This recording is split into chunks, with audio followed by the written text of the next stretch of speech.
Tucker woke up on Carly's birthday with the full-body sensation of someone who had forgotten something important but couldn't afford to remember what it was.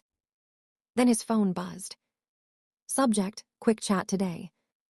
From Dan or Dave. His manager, probably. Tucker closed his eyes and whispered, "Not today," to no one in particular. Carly was still asleep, curled toward the wall, blissfully unaware that her boyfriend might be unemployed by lunch.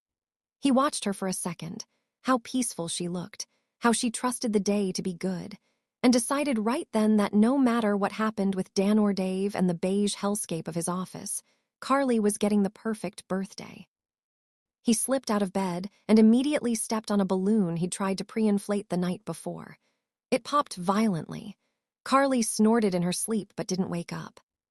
Tucker held his breath for a full minute, then continued with the careful stealth of a man defusing a bomb made of crepe paper.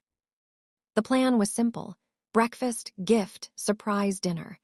Simple plans were his specialty because complicated ones tended to expose things, like his performance improvement journey, a phrase that had recently entered his life and refused to leave. He made pancakes shaped like hearts. They looked more like kidneys, but love was implied. "Happy birthday," he said brightly when Carly wandered into the kitchen, hair wild, wearing the hoodie she'd stolen from him in 2019. "Oh my God," she smiled. "You remembered." "I am a man of consistency," he said, flipping a pancake with false confidence. His phone buzzed again. "Dan, Dave, let me know when you're free."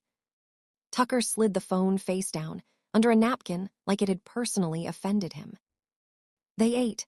Carly was glowing. Tucker laughed at all the right times while mentally drafting emails that said things like, "I appreciate the feedback," and looking forward to realigning expectations, which were corporate for "please don't fire me. I have a plant named Steve to care for now."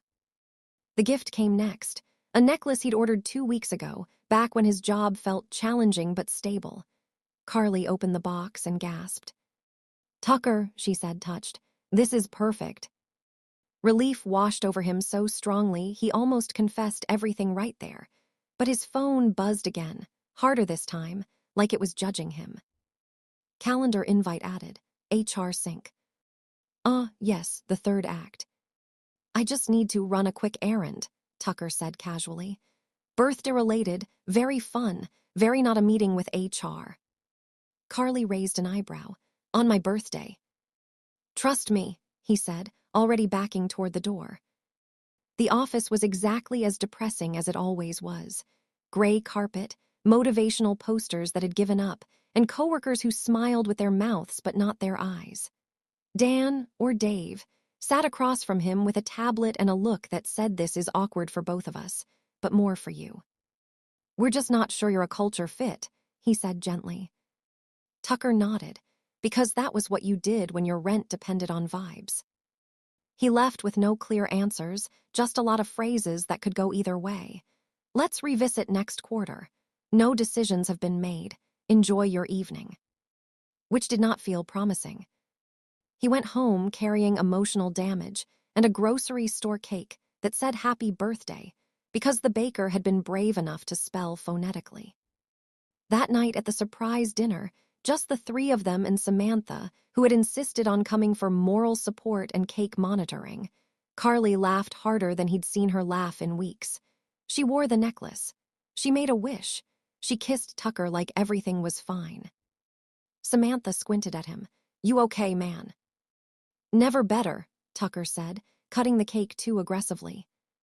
Later, when the candles were blown out and Carly leaned her head on his shoulder, he finally exhaled. "Best birthday ever," she said softly. Tucker smiled, even though his phone buzzed again in his pocket. Tomorrow he'd deal with corporate doom.